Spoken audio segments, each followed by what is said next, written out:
Hello and welcome back to First Impressions. This is a show where every week my co-host Dash Hooper and I evaluate an album we've never heard before.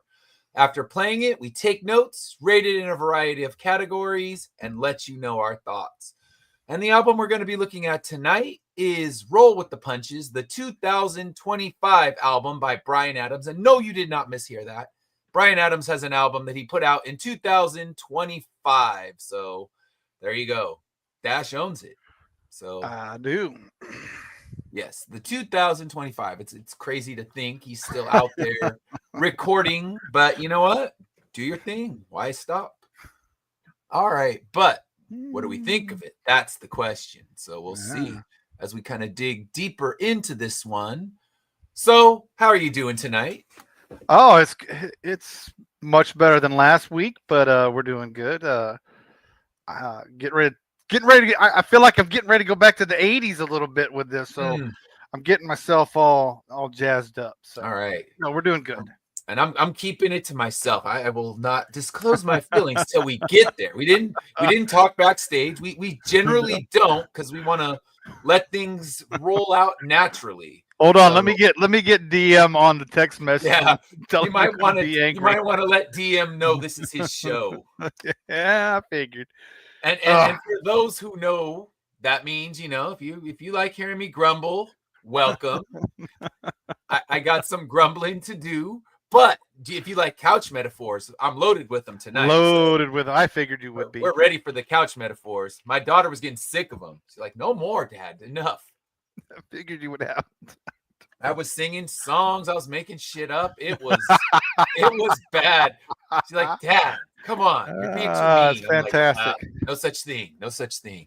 Yeah. As we've learned after DM embraces the anger. So yes, I mean, it's spoiler alerts. Never. I may have loved it. You don't know.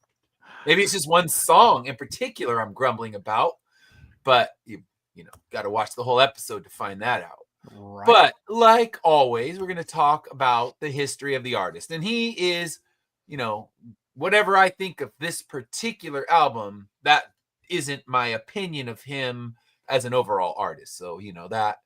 I won't, for people who would think, oh, you're just being too mean. I haven't started being mean yet.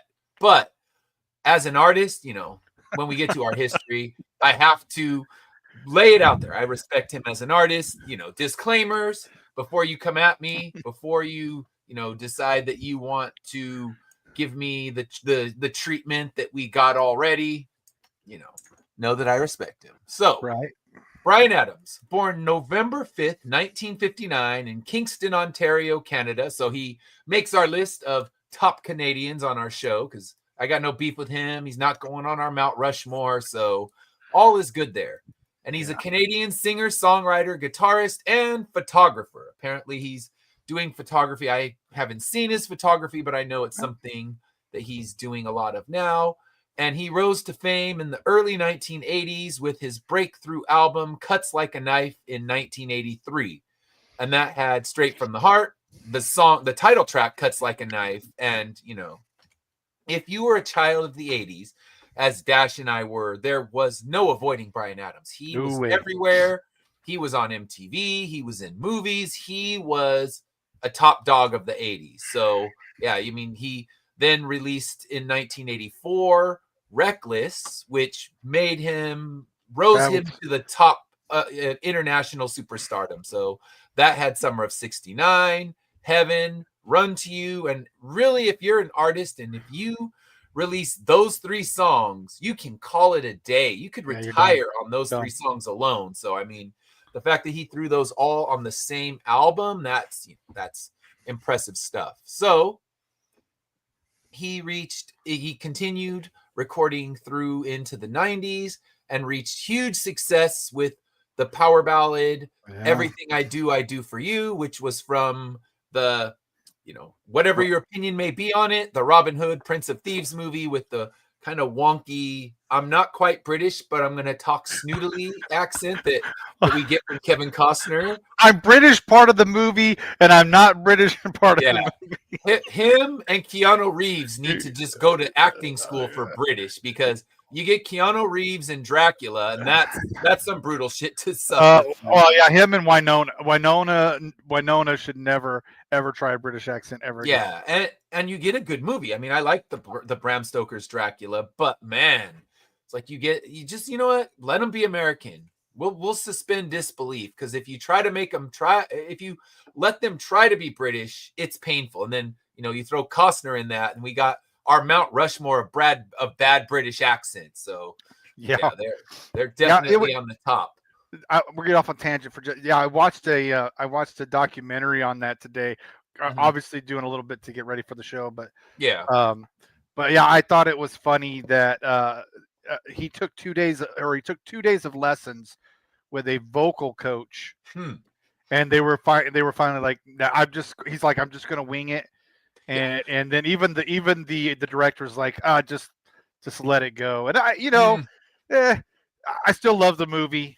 Yeah. I'm one of those ones that love the movie. I know there's people that dislike it, but yeah, it was like, that was one of the biggest complaints, was half the time he was British, half the time he wasn't. So yeah, he couldn't quite decide what he was. The director was like, you know what, I give up. I'm not going to jump off a bridge, because we got non-blurry Alan Rickman in this movie. We're just going to go with it. So we have clear Alan Rickman. It's going to work, because that he's the villain. How can you go wrong? You can't make a bad movie when Alan Rickman's the villain. I mean, even if you get a bad accent from Kevin Costner, good movie still. So, all right. We have already hit our first tangent. What are we in? 7 minutes into the show. So welcome if you're new. Tangent 7 minutes in. That's not a record. I think we've made it in like 2 minutes. And like, where are we? What are we talking about anymore? When we just lost ourselves. But he did that. That ended up being one of the largest selling singles of all time from a movie soundtrack. And he had a few other hits, Please Forgive Me and Have You Ever Really Loved a Woman, through the 90s. But he didn't quit. He's still recording albums now. And through his career, he sold over 100 million records. So, I mean, that's in the era where you can make yourself rich from one platinum album. And this guy has sold 100 million. And he's won awards. He's won a Grammy, multiple Juno Awards. And he was nominated for an Oscar for his song, but didn't win. So I don't know who won for the Robin Hood movie. I couldn't tell you, but he was nominated, and he's in the Canadian Music Hall of Fame, but not the Rock and Roll Hall of Fame. So yeah, there's plenty of people the Rock and Roll Hall of Fame needs to get their shit together and induct, but it'll take them forever, as it has. Yeah. So yeah, he still continues to record and tour. He's playing, I think, in like next month around here in California with a bunch of other 80s bands. I know non-blurry Alan Rickman won a BAFTA for Robin Hood, I believe. Oh, did he? Okay. Yeah, he won a BAFTA. Okay. Yeah, I mean, he deserves it. He's always that good. So, yeah, let's see, just kind of looking at his photo career, he is a celebrated photographer. He's had exhibitions worldwide, and yeah, he's released multiple albums even in the 2000s. So he's released like 4 albums in the 2000s. So he's still going with it, because this album we're talking about today is album number 16. So he is still out there plugging away, doing his thing. So good for him. Like, he's playing, I forget who he's playing with in this whole kind of 80s revival tour, but they're always too expensive when they blanket them all together. Hopefully he'll play the Casino and I can go watch him play for free. So that would be the best. All right. So I see Dash's profile, but I see no Dash. Oh, there he is. Dash has returned. I had to blow, all right. I had to blow my nose. Smart. That's the way to do it, because yeah. But let's talk about the history of this album, his 16th album, Roll with the Punches. So it was released August 29th in 2025. So we're talking, it's not even a month old yet.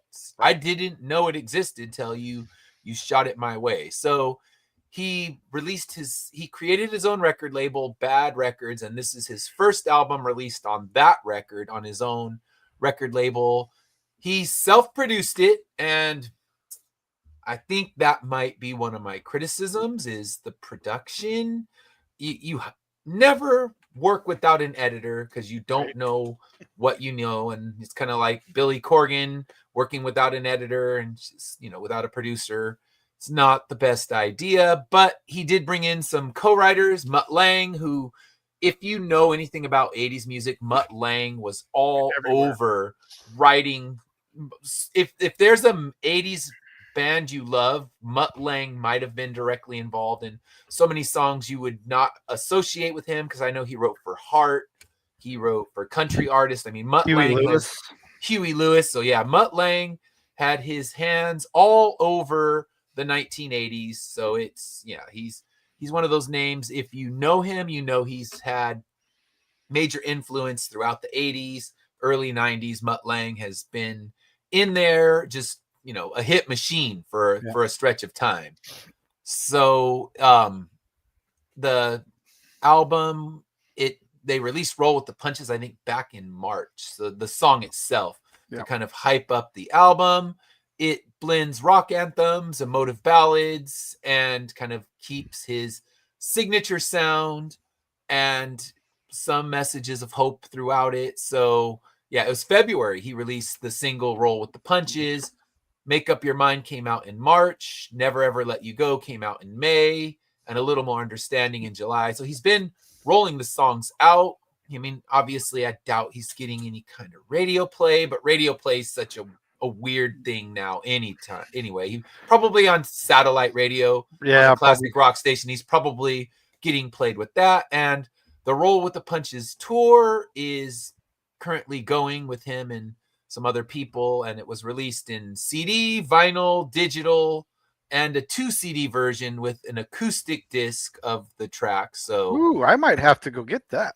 yeah, so lots of releases, kind of doing his Taylor Swift thing. Like, I'll release it a bunch, so eventually I will get caught on. So yeah, so John, how are you doing? And yes, Mutt Lange is an 80s MVP, absolutely. And yes, that's the one I was forgetting, Shania Twain. I knew They were married. yeah, they were married. I I don't don't know if think they it was still a are. great marriage. No, No. I believe that one ended in a divorce. From what I remember, from what I've read, it was not a great marriage, but produced some great songs. So Mutt Marriage Lange, of convenience.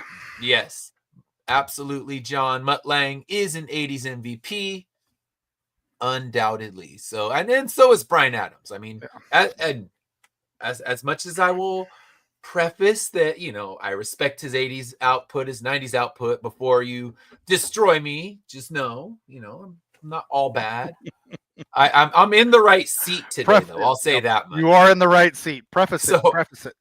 I'm in the right seat, and we shall discuss and we'll have fun. And my daughter was telling me I was too mean, so we'll see. I'll back off a little bit. So like, Dad, come on, it's not that bad. I'm like, why did I just write up? You know what? Shut up, me. We got, let them, keep them in. Don't give them everything that easy. So let's talk about the critical reception of the album. Yeah.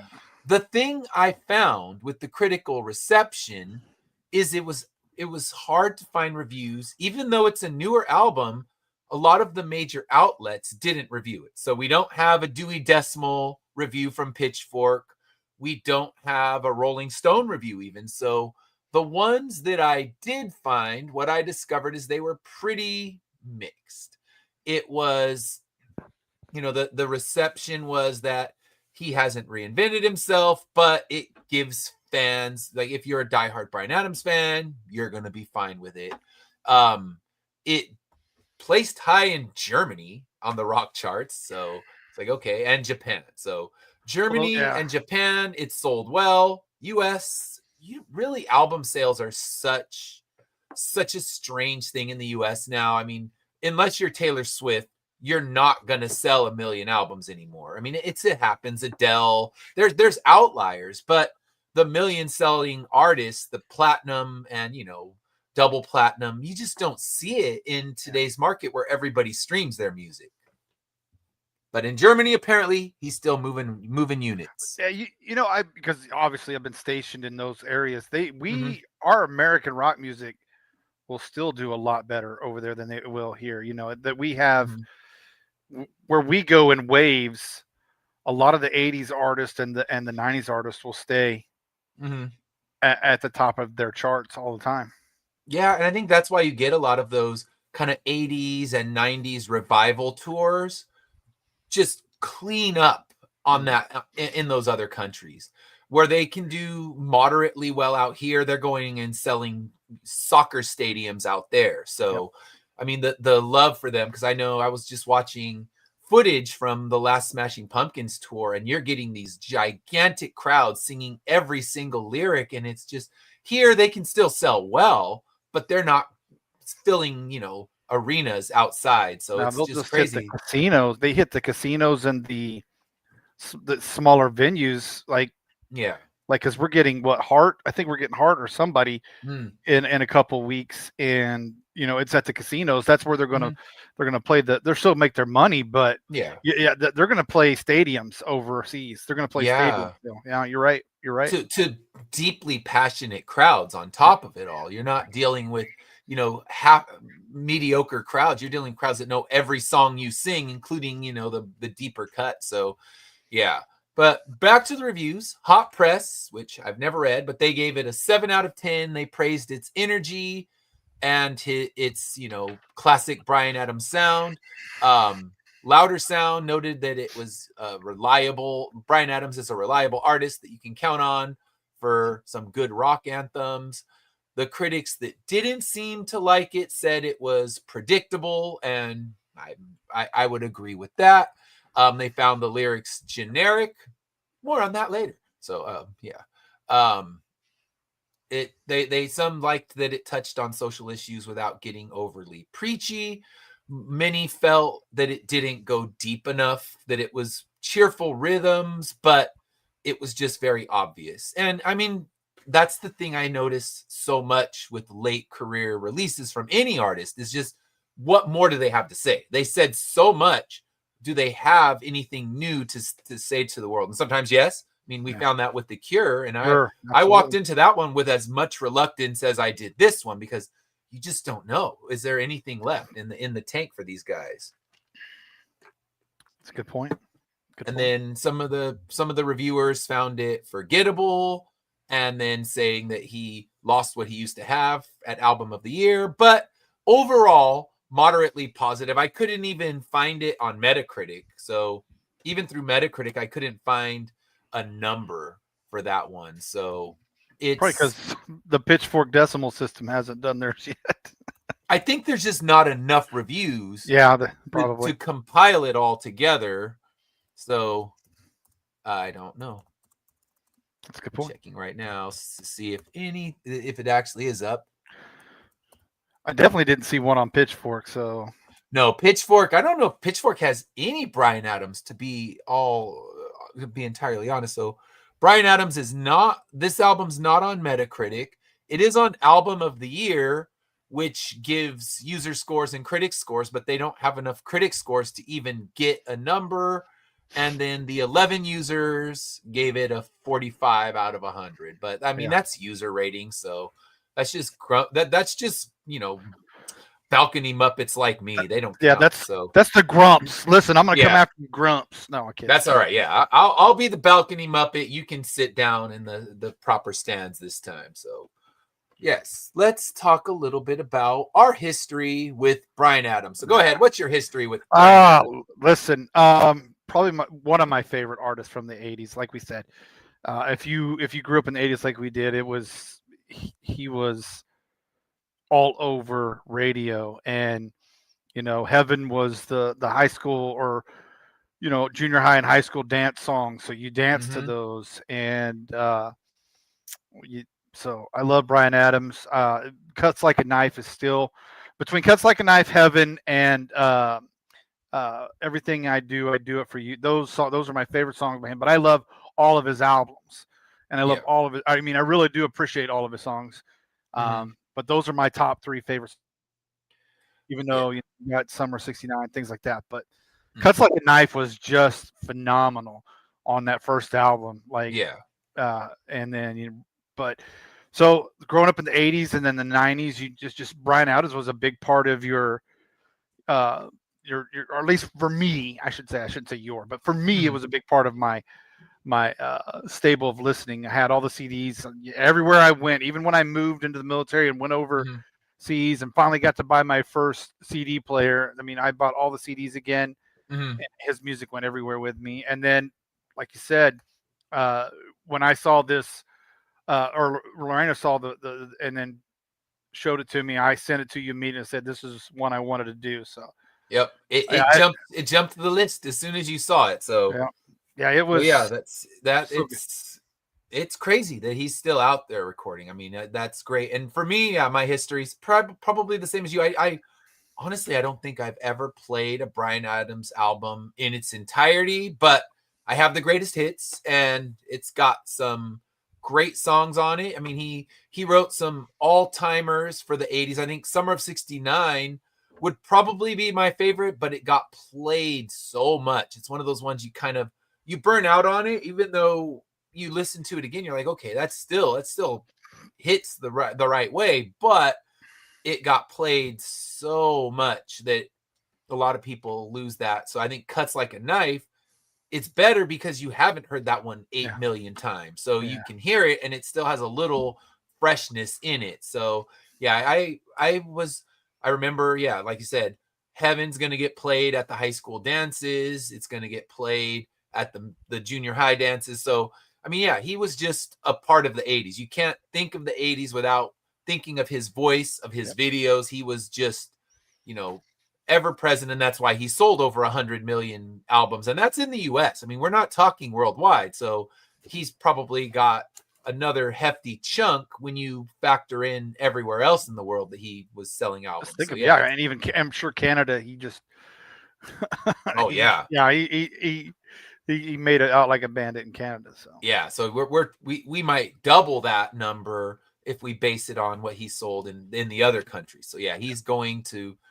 Yeah, he should be in the Rock and Roll Hall of Fame. It's silly that he's not, but there's bands that aren't, that deserve to be, and you know what, that they never quite get it right. It took them years to even put The Cure in because they said, oh well, they're not technically rock. I'm like, but wait, you'll put in R&B and rap artists, and I'm not saying you shouldn't, but if you use that argument and don't put in The Cure, come on now.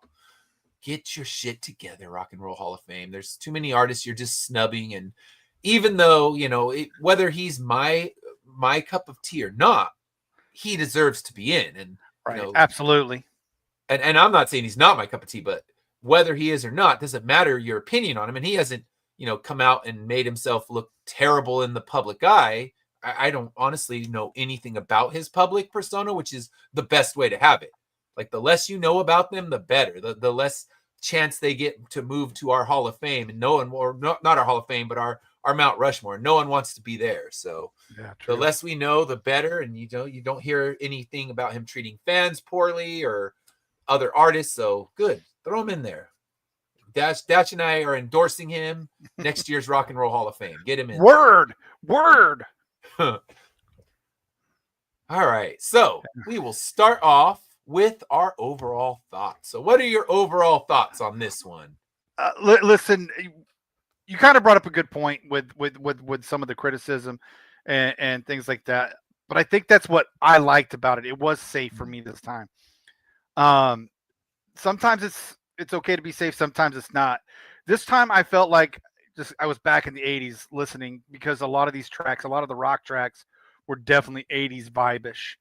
Especially with the rhythms and the tunes, and so I appreciated that, because we do live in a world now where sometimes we put certain things ahead of other things that we probably shouldn't, and sometimes we don't put them in there and we probably should. But this time with Bryan, I felt like this was very prophetic, especially with what's been going on lately.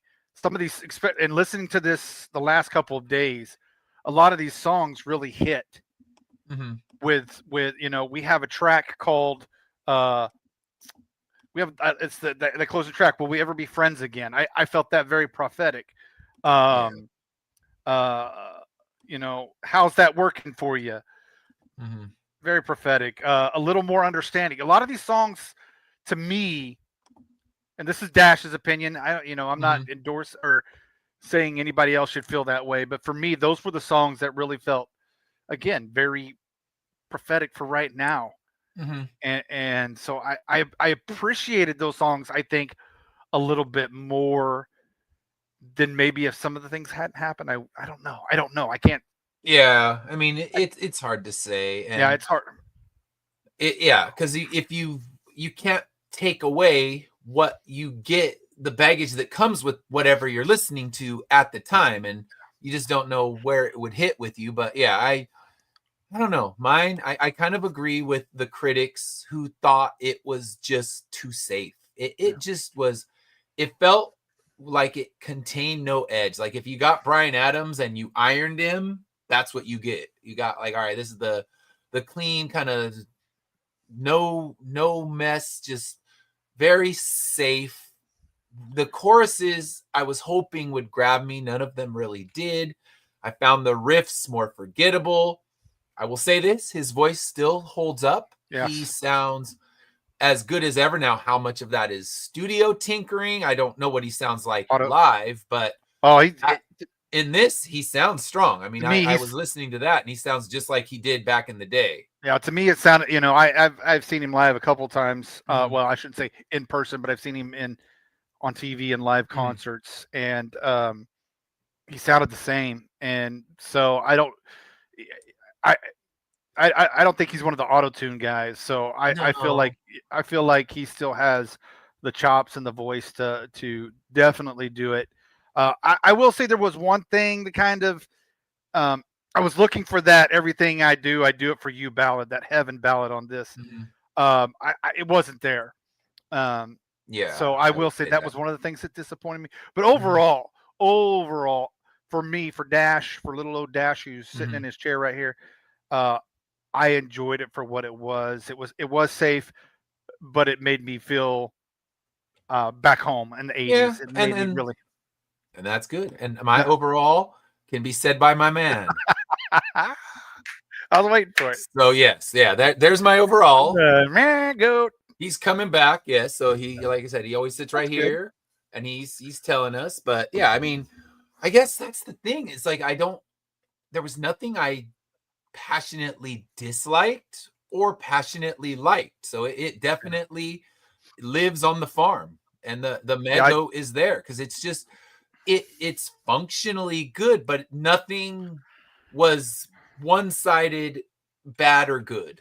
So I guess kind of going there. I mean, I I just still have kind a of. couple skip tracks, but that's because my brain messed them up for me. And couch metaphors created bad imagery I shouldn't have messed with. But hey, we'll I get I there.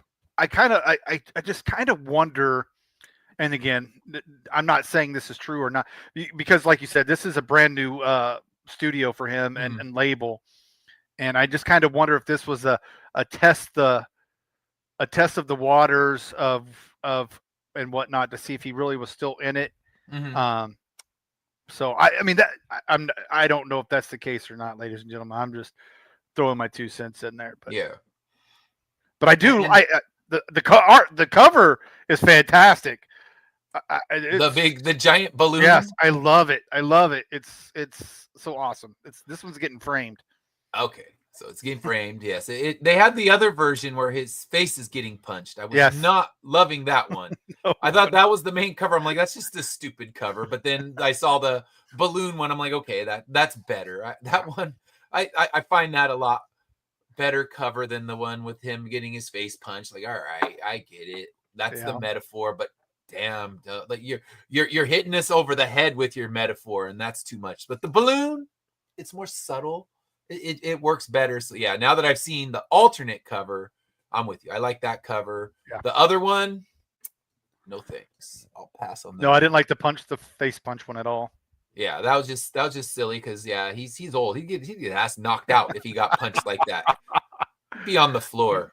He's not Yeah. rolling with any punches. He's Neither got am I. I mean, I'm not yeah. going to say, "Don't come punch me." I'll fall down quick. But yeah, Bryan Adams with the balloon that says it. Like, all right, I can roll with the punches, and if that giant balloon hits me, I will make it through. But yeah, the bare fist, not so much. Yeah. All right, so I'm gonna let you start. Best songs. What's one that stood out to you? I mean, So take it for what it's worth. I love this album. I know there's a lot of people that didn't. I love again. The kickoff of the album, "Roll with the Punches." I thought was a really good opener. I thought it was a great song. A little more understanding. Again, another great song from me. Um, and then "Never Let You Go" was a good one. A lot of people have that on as I was doing my research. A lot of people Mhm. didn't like that one. I thought it was okay. Is it a Grammy winner? Is no, but for what it was worth, I liked it. And then I liked uh, I got the thing right here. "Love is Stronger Than Hate." Mm. And the reason I like that, there's a line in there, which when we get to best lyrics, uh, there's a line in there that's just really, really is endearing to me. And when we get to best lyrics, you'll understand why. And how's that working for you? I thought those were really good songs. I just Yeah. some excellent songs for me. And but again, I was really wanting that power ballad, that "Everything I Do for You" or "Everything I Do It for You." Really looking for Yeah. that one, but overall, those are my favorite songs. So those are my Okay. best songs.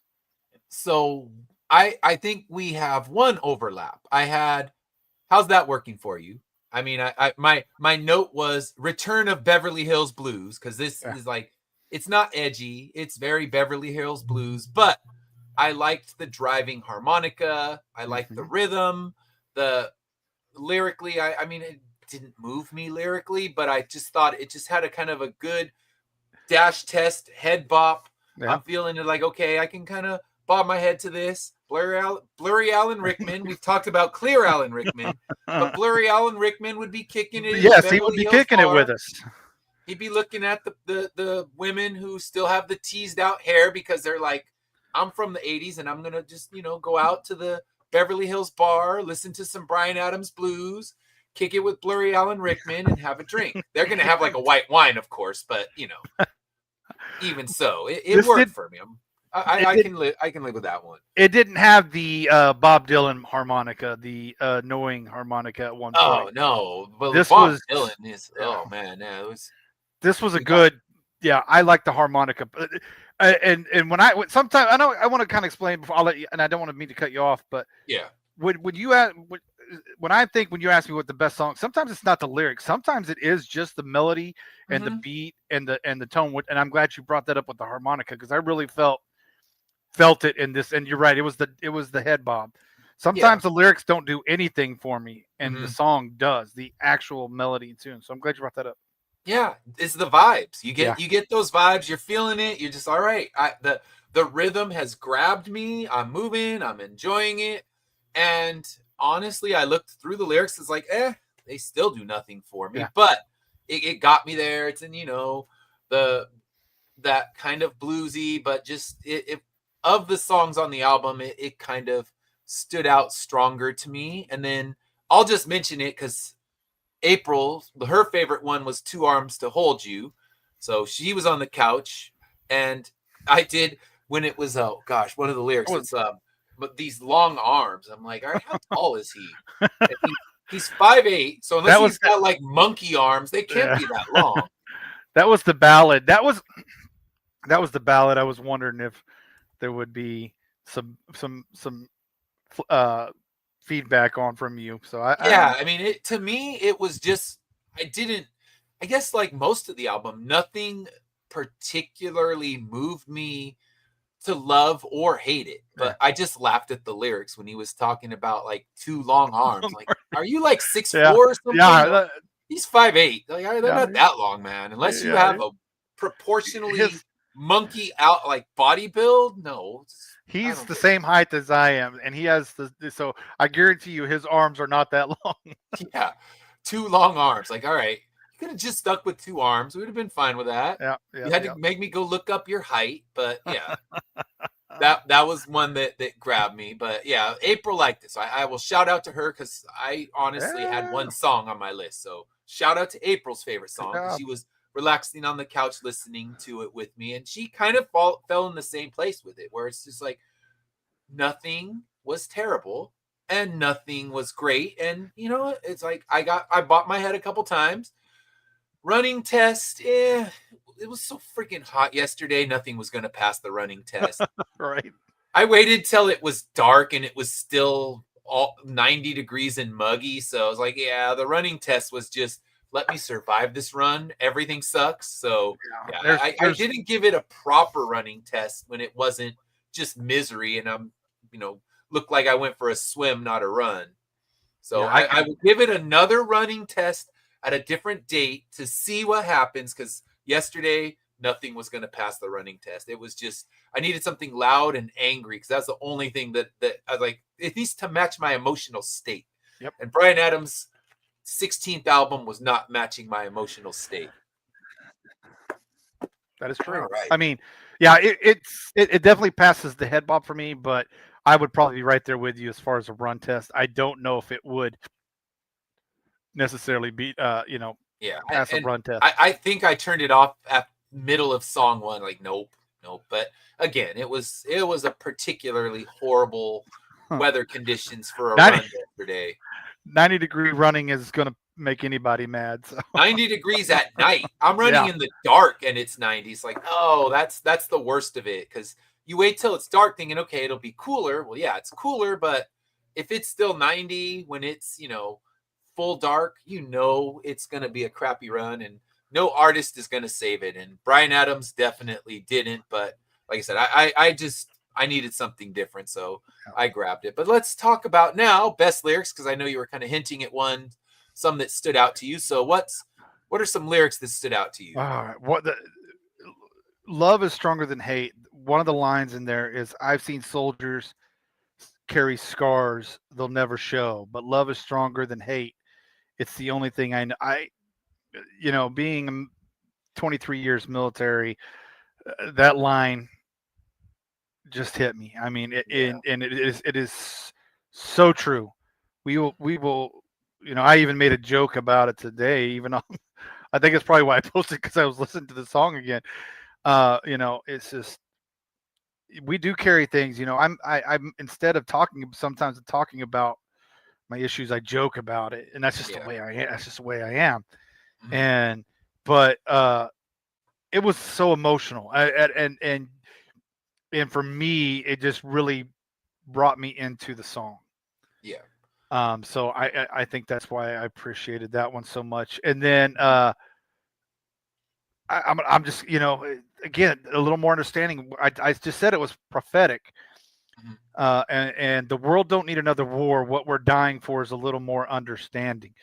And I mean, I'm just talking from the past couple of weeks and things going on for the past few years. I think that's exactly, while I'm not saying it's a great song, it's the lyrics in this song that really, put it into one of my top songs. So it's true. We do need to fight for a little more understanding and a little less of the other stuff. Oh my gosh, yeah. We could go into a whole episode about that, but we keep this non-political. So come on. World, do better. I'm like, that's all I got to say. And then I love, take it on the chin, get back up again. You got to, that should be just life. I mean, that's a life lyric. Yeah. Just, sometimes you are going to take it on the chin, get back up. That's, as writers and as when I was playing sports, or I'm sure when you're running or something, you may have a bad day running. And if we don't fail, we don't learn. Yeah. And that's what that whole line, I mean, and that's what that whole line means to me. Take it on the chin, get back up again. You gotta, you might fail one time, get back up and go with it. So that was, those are some of my favorite lyrics from this, and just loved it. I guess that's probably why I feel it more, because a lot, especially in those songs, those lyrics really got me, and you're just like, yeah, yes, Bryan, I'm with you. I'm with you on this. I'm with you on this. So those were the ones that hit me. Loved it. Yeah, and it's funny because that's my motto in my class is like, look, we're gonna try, we're gonna fail, we're gonna try again, because yeah, the giving up mentality is so hard to push, especially I'm doing 3rd through 6th grade, to pull those kids through, to push them through. Like, yes, you messed up, but that's not the end of the world. How do we fix it? And yeah, I mean, yeah, we've all taken lumps, no matter if you're, especially if you're in a creative field, you've got a bad review, you've been decimated by an editor. I've had a publisher destroy me, but darn you, Chuck. Yes, Chuck. No, Chuck has not destroyed me. I after I hired Chuck was after I got destroyed, and it was by an editor from a different publishing company. And yeah, Chuck's usually pretty good. He's found mistakes, obviously, but he said, generally when he gets the scripts, they're pretty polished. But that's because I've edited them about 20 times myself before I even send them to him. And I don't want him getting an inferior one where he can destroy me. So far, fingers crossed, I haven't been destroyed by Chuck. But if he does, then I know it's for the better of the book. So that's the thing. If he rips something, this just doesn't work. He's not looking at it to be a jerk. He's looking at it of, we want the best product in the world. And if your name is on that product, you don't want inferiority seeping into the world. So yeah, if Chuck needs to rip me, he will. I will embrace it, and he will still be one of my top Canadians on the Mount Rushmore of Canada. Right. So he DM Ray, Chuck, and Bryan Adams. So there you go. There's our Mount Rushmore has begun. And if any of our listeners from Canada, drop it in the comments. Let us know. You'll get on the Mount Rushmore. We still got one spot, but we also have the mini Mount Rushmore that we had for our assholes of music. So that's like the small head. So you can get in that, but it's not with the backwards version. So yeah. Yes. All right. So best lyrics. I had a couple of the same. I think I had 2 of the same songs. I had Love is Stronger Than Hate, where he said, write me, send me, don't forget to call, whisper softly, you'll be there if I fall, turn off the news, shut off the world, home is where you're safe, reach me, teach me, love is stronger than hate. So I thought those were nice because, I mean, turn off the news. There, you want to talk about current events? Let's just turn off the news and just enjoy the time with your family, with your loved ones. Be there for them. Have them be there for you. And like he said, turn off the news. And even douchey Morrissey, stop watching the news. I'm like, Morrissey, I'm going to have to agree with you on this one. Yeah. We rarely agree, but, for once, and it's a god-awful song.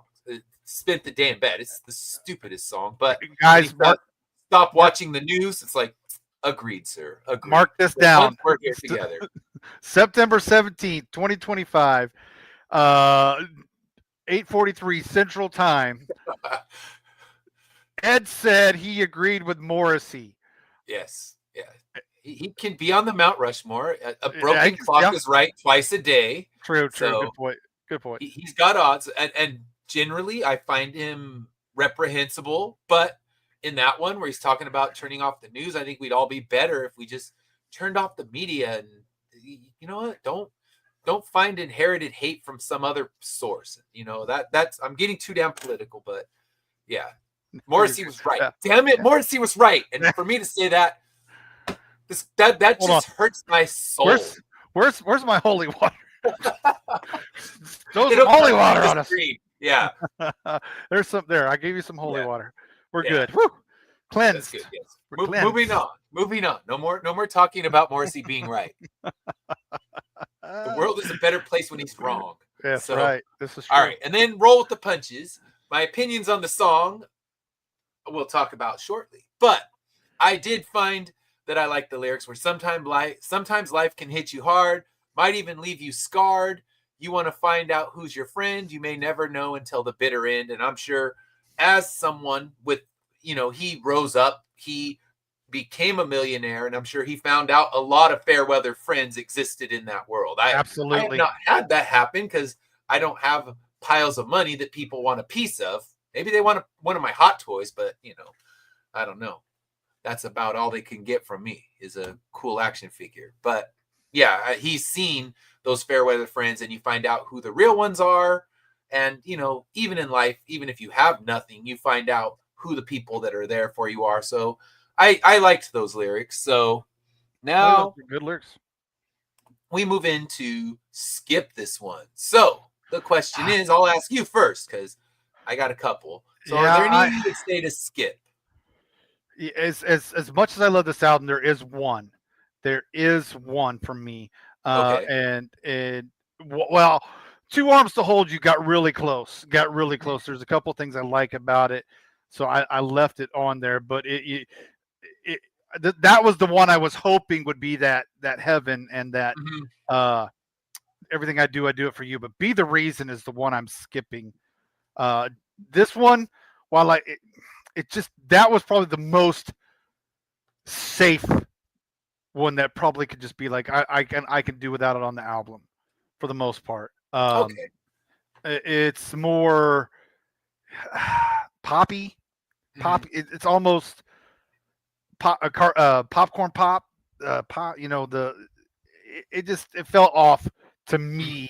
It felt off in the album. It's got some good lyrics that are some uplifting lyrics, but overall it felt way not needed on the album. I think he could have just left that off. Yeah. Honestly. Yeah, especially if he's got a section of acoustic songs, throw one of those on, honestly. Because that one, I would have skipped that one too. My first one, I went with Roll with the Punches, but the reasoning, it's not offensively bad. I mean, we've had songs where we're just like, oh gosh, that was pain. This one's not pain, but what it feels like is something you would hear on a live action kids show on Nickelodeon.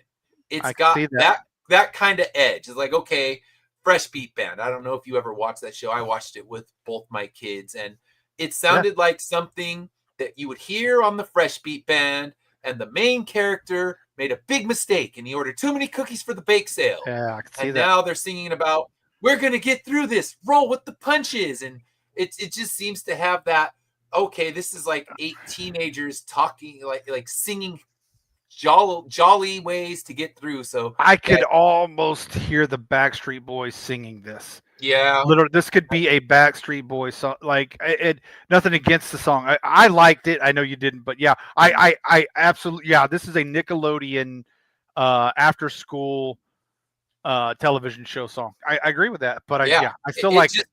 And I started thinking of it in my head. I wrote new lyrics and everything. I'm like, okay, I wrote the scenario. He ordered too many cookies for the bake sale. So like, we got to roll with the punches, sell these extra cookies. And yeah, it became that for me. And as soon as it became a Nickelodeon song, it couldn't be salvaged. Yeah, I can understand. Is that the one your daughter said you're being too mean on? It's like, come on, Dad. That's great though. That's the best part about listening to these records. The families get in and they give you their comments, and you're like, oh, that's definitely one I'm going to use. So yeah. Oh yeah, I wrote the whole song about the cookies. I mean, I researched the Fresh Beat Band, and it was Twist, and he was the guy who was always doing dumb stuff. So like, oh Twist, why'd you order 250 cookies? Yeah. Like, oh, you were only supposed to order 25. Don't. And then Twist is sad. And then don't worry, Twist, we'll get you through. And oh no, just roll with the punch. Yeah. We're going to roll with the punches and sell these extra cookies. And now I rewrote the entire song as a Fresh Beat Band song. And my daughter's like, Dad, come on. You don't need to keep being this mean. So, yeah. Yeah, I need to see the full written lyrics for Too Many Cookies. The full Too Many Cookies Fresh Beat Band jam. Yes. Yep. So, yeah, that was what transpired from that song. And again, in fact, it's not terrible, but it became a Nickelodeon song, and that was the end of it for me. You got to find a way to slip it into Immortal Era. Yeah. Seeing as it's my song, I wrote it, and it's I don't know if they have any cookies in Immortal Era, but they need to find a way to kill these extra people. Yeah. Chop these extra heads off. So. Oh, that's fantastic. All right, I got off on tangent again. Sorry. It's okay. It's okay. It can be used for everything when there's a little too much of something that you gotta fix, and you're gonna roll with the punches to fix it. And yeah, I have to watch a lot of videos that have about that level of like chipper acting as an elementary school teacher. So the next song also kind of became an elementary one, and that was Life is Beautiful. I knew it. I heard that song, and it's like, how many cliches can you throw at us? Yeah. Like, you said not to not watch the news. Apparently you have been, and you're going to shower us with cliches. And as soon as I heard that song, we have these assemblies that we do every year at the elementary school, and they have these screens and they show all these, upbeat and happy images while a song just like Life is Beautiful would be playing. So what is Life is Beautiful? It's the elementary slide school assembly song. And the cliches were just like, it was like he was shoveling cliches into a pit, like, knock it off, no more. So yeah, he overran me with the cliches, and it became elementary school assembly song. And as someone who's had to sit through 26 years of those, I lost it as soon as that image popped in my head. It's like, all right, this song, much like the Fresh Beat Band jam, I can't do it. I can't do it anymore.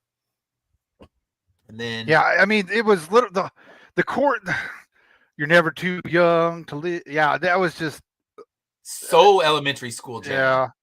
Yeah. That was one of the. I think it was even in one of the reviews that you nailed it with the. That was like one of the bottom songs that I saw. Like a lot of people had the because it was, again, I kept it, but yeah, the chorus is annoying to a certain extent, but I kept it. But I agree. Yeah, and he just starts spouting off every cliche, like, oh, this and that, and I don't even want to repeat them because it gets a little political, but it's so saccharine, it's barely political. It's like, okay, whatever. Do you actually feel this, or do you just want to make a chipper song that I have to listen to at an elementary school assembly? I don't know. But the last one I had was Never Ever Let You Go. And I heard that song, and here's what I think of. Like, every time you go see someone like Bryan Adams, you're like, we're going to play a new one. And he starts launching into that one, and you get the Bathroom Break Exodus. That song is Bathroom Break New Jam. And it's just like, it's not bad. I'll listen to it from the toilets. I'm good. But yeah, that was where I kind of found it. I mean, and most of it, I mean, even those ones, I'm not going to say they're terrible, but my brain messes me up, and I start thinking of weird things like elementary school assemblies, and then I just don't want to hear it again. So yeah, I mean, in the end, it's not the worst thing. None of those songs are the worst thing. We've done Kate Bush. We know the worst thing. Oh yeah, we've done Kate Bush. So yeah, that one, it was like, I couldn't, but this one is just kind of like, it lives in the Megoat farm. That is its home. It is the Megoat's farm, and it's the Megoat's got to have somewhere to live. So, why not? Right. And Bryan Adams his overall career doesn't live in the Megoat farm. I'm saying put him in the Rock and Roll Hall of Fame, but this album won't be a good argument for putting him in the Rock and Roll Hall of Fame. So I was like, all right, whoever the voters are, don't listen to this. Play his catalog. Play the stuff from the first 20 years. Then you see he's a worthy person, because I mean, how many of the bands they're inducting now have great new releases? It's not a lot. It's a rarity that you get a band like The Cure who's dropping something that many albums deep that still hits on every level that the other ones did. So yeah, get him in there. He deserves it. The difference between The Cure and this one, though, The Cure, there was definitely a lot more emotion written from Robert Smith in his life. Yeah. Where I don't know if Brian's had a whole lot of. I mean, not that I've read that he's had a lot of tragedy or anything. Yeah, we don't know. He stays pretty much out of the spotlight, which is the best way to do it. Like, just play your songs. People will know what you feel through your songs. But you don't need to be out there, screaming from anywhere. It's like, what? Let your songs talk, and they do. And these ones, they don't say much. But that's okay. He's had an amazing career, and we're not going to fault one album. And in the end, Dash would enjoy it more than I did. But I mean, like I said, it's not that I hate it. I don't want to come at that like, oh, this album's terrible. It's not. It's listenable. It's perfectly listenable and functional, and not the worst thing you'll ever hear. There are plenty of worse things out there, and we're doing another late career release with the Black Keys album coming up in a few weeks. And I have as much worry and reluctance about that one as I did about this one. So we'll see. I don't think I do. I mean, I don't know, because we were both worried about The Cure, but I don't know if I have as much worry for the Black Keys as I had built up for The Cure. Yeah. And I mean, The Cure obviously blew us both away, but I don't know if I have. I'm excited about listening to the Black Keys one, but I don't know if I'm as worried, because I guess because I haven't been let down by them as much as some of the other like. Well, I wouldn't say The Cure ever let me down, but no, they didn't. I don't think they have any entirely terrible albums. They have some lesser ones for sure, but nothing that leaves you just like, oh, I don't ever want to hear this again. So, all right. Now we got to decide, are we keeping it or are we returning it to the used bin? So I'll let you go first. So I did something a little different this time. I asked ChatGPT.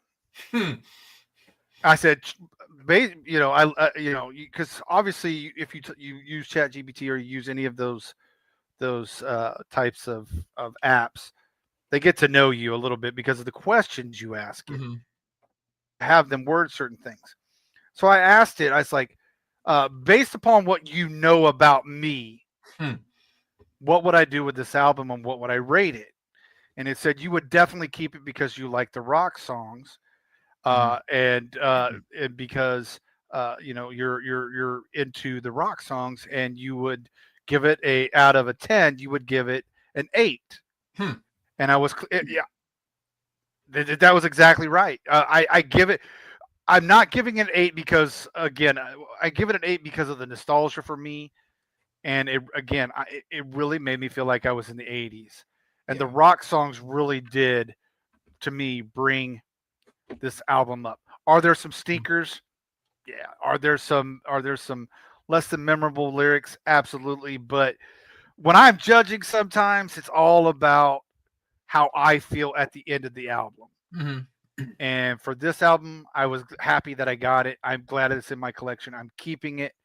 And so, it's not, I mean, again, it's not going to be, when I'm in that 80s mood, and I know it's a 2025 album, but when I'm in an 80s mood, I might throw it on with the 80s. I might chunk it in there because it is Bryan Adams. Yeah, I mean, it definitely fits in that 80s vibe, even though it's a 2025 release. And yeah, I mean, for me, I don't own any other Bryan Adams albums. This one wouldn't be one I would reach for. I would put this one in the used bin and go grab one of his 80s albums, because those ones, I haven't ever explored them. I have never, up until this point, I had never played a Bryan Adams album in its entirety, aside from the greatest hits, like I said.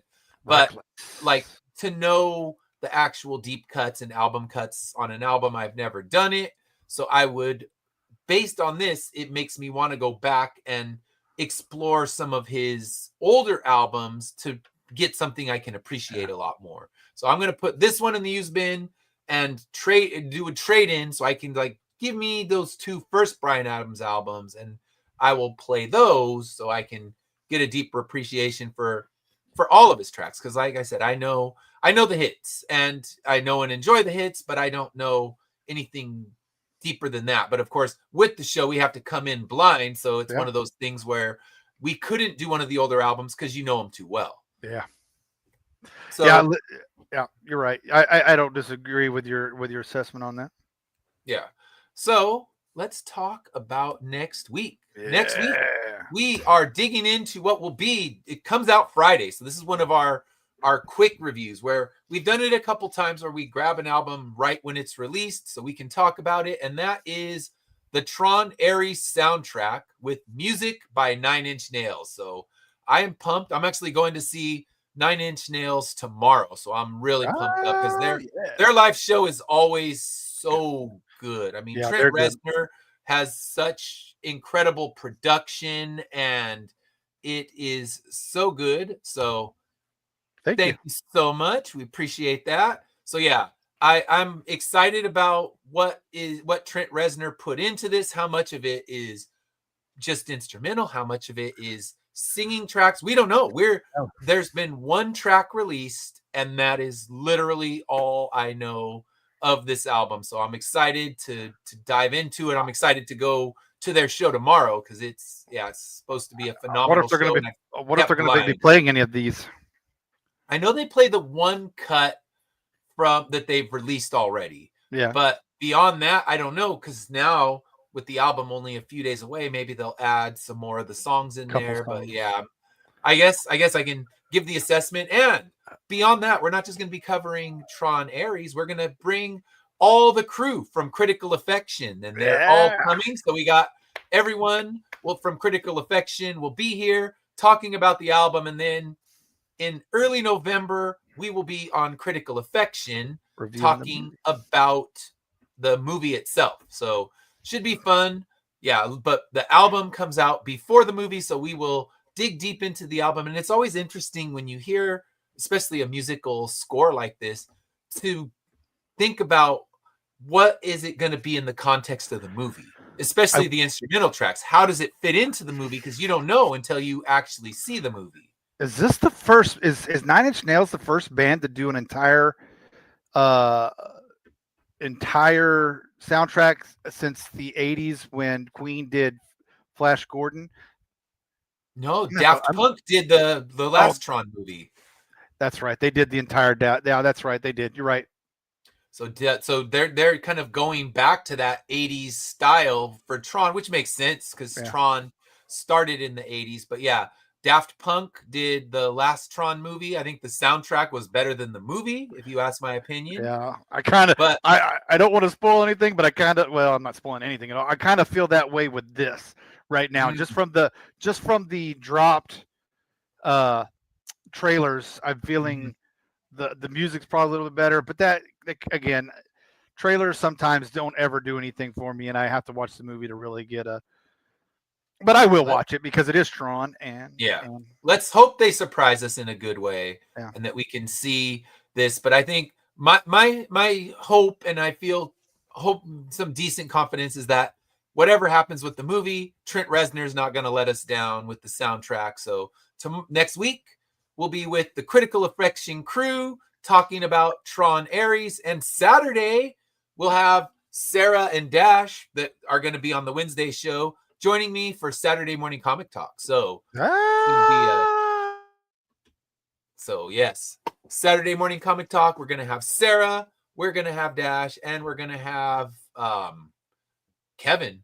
So Kevin Davis, my honorary cousin. We're coming in, and our last appearance we did at Free Comic Book Day was so much damn fun. We wrote our entire Justice League of Weird Superpowers, so we definitely gotta bring that. But we also have Katrina Rotes, who's supposed to be our researcher and editor, but we need her. We're going to have to tell her, like, hey, we still need you. We still need you. Yeah. You come in, you're hired, and, that should be a fun Saturday show. So tune in, and then I got a big announcement for that day. Get us all back. So, yes, big announcement, and I know everyone who's coming on has some books and some good stuff to promote, so should be a good show. Tune in on Saturday and check it out. So until then, enjoy the rest of your week. We will see you on Saturday. I will be sleep deprived because I'm going to be hitting 2 concerts in a row. 9 Inch Nails tomorrow, Swell Season on Friday. Oh, man. Who the hell needs sleep? Sleep's overrated. Concerts are better than sleep any day of the week. So. All right. Until then, we'll see you Saturday when I'm on double doses of caffeine. Word. Later.